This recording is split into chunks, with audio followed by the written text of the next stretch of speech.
ফেসবুকে কাজ করে থেকে কত মানুষ যে কত কিছু কইলো। কেউ কো পাগল হয়ে গেছে গা, ডাক্তার দেখাইতে হইব। কেউ কয় মনে হয় জিনে ধরছে, কবিরাজ দেখাইতে হইব।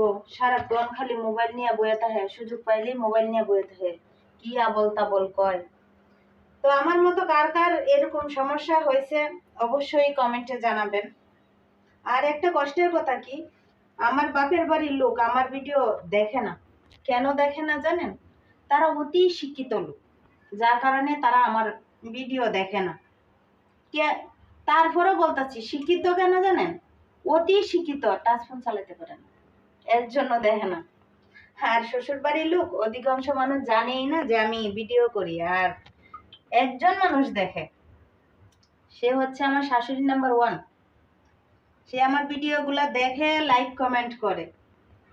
তো ভিডিওটা এই পর্যন্তই। সবাই ভালো থাকবেন, সুস্থ থাকবেন, পরবর্তী ভিডিও দেখার জন্য অপেক্ষায় থাকবেন।